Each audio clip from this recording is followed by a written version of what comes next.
প্রতিদিন তো আমাদের একরকম যায় না। ভালো দিন আসে, খারাপ দিন আসে। তো একটি হতাশাজনক দিন কিংবা যখন আমরা কিছুটা নেগেটিভ হয়ে পড়ে নিজেকে নিয়ে আশা হারিয়ে ফেলি, তখন আসলে কি করা উচিত? আম আমি কি করি সেটা যদি আমি শেয়ার করি তোমার সাথে। প্রতিনিয়ত এটা হয় যে মনটা ভেঙে যায় বা হয়তো কেউ কিছু বলল ওটা আমি কষ্ট পেলাম, হ্যাঁ? বা হয়তো এমন কিছু হয়েছে যেটা আমি যেটা চাচ্ছি জি। সেটা না। সেখানে আমি আসলে ওই জিনিসটা যেটা আমি শিখেছি ওটা অ্যাপ্লাই করি যে দেখো যেটা আমার কন্ট্রোলে নাই সেটা নিয়ে আমি চিন্তা করে আমার কোনো লাভ না। আমার কন্ট্রোলে আছে আমি এখন এটা থেকে কি শিখলাম, আমি এখন এটা থেকে কিভাবে সামনের দিকে যাব। সো ওই যখন আমার ওই বাধাটা আসে বা এই কোনো একটা সিচুয়েশন আসে যেটা আমার যেভাবে আমি চিন্তা করেছি সেভাবে হয়নি, তখন কেন হয়নি না বলে আচ্ছা নেক্সট স্টেপটা আমার কী নেওয়া উচিত সেটাতে ফোকাস করা।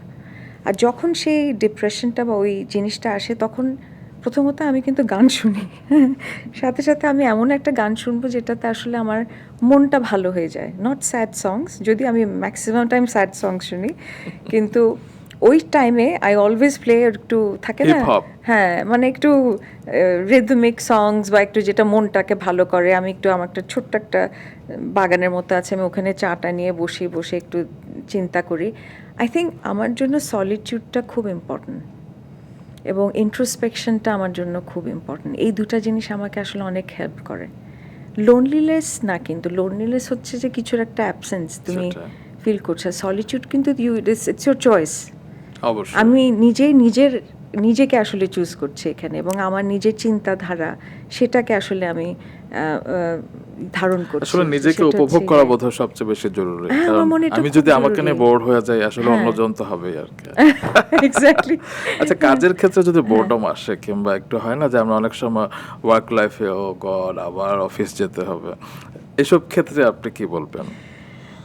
এটা না জানো কোনো কিছু দিয়ে মোটিভেশন করা যায় না। আই ফিল এটা না সেলফ ড্রিভেন হতে হয়। ওকে।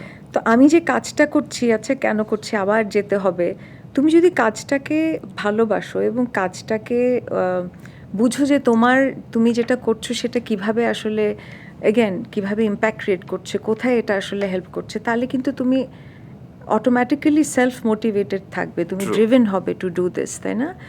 মনে করো তুমি আজকে এসছো আচ্ছা আবার একটা interview, do you feel that way? I don't think you feel No, that no, way. You never. Feel যে my god I am going to learn so much, I want to Exactly. Speak to somebody, Yeah. হ্যাঁ আমি curious, I want to know. So ওই পার্সপেক্টিভটা যার থাকে সে কিন্তু আসলে তখন বোর্ড হবে না কাজ নিয়ে।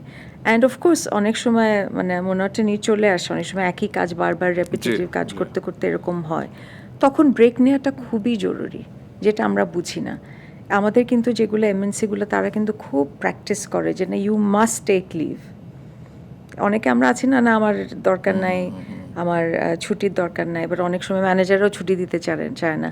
আমার এটা খুব জরুরি, একটা স্পেসিফিক টাইম ফ্রেম পরে কিছু দিনের জন্য আসলে ব্রেক নেওয়াটা, এটা আমাদের মনকেও ভালো রাখে, চিন্তা করার একটা সময় দেয়, ইন্ট্রোস্পেকশনের সময় দেয় এবং সামনে কি করব সেটারও প্ল্যানিংয়েরও একটা সুযোগ করে দেয়। তো আমার মনে হয় এই জিনিসটা খুব ভালো, just to restart and you know. এই উত্তরটাই খুঁজছিলাম। আসলে যারা বোর হয় তারা কোনো উপায় খুঁজে পায় না। এখন আমি পেলাম যে একটা রেস্ট নেওয়া প্রয়োজন, একটা ব্রেক নেওয়া প্রয়োজন। আসলে কিন্তু হয় না যে এগেন কাজের ওই যে ক্ষেত্রে মেন্টাল হেলথ যেটাকে বলে না যে ইয়ে করা, রিফ্রেশ করা।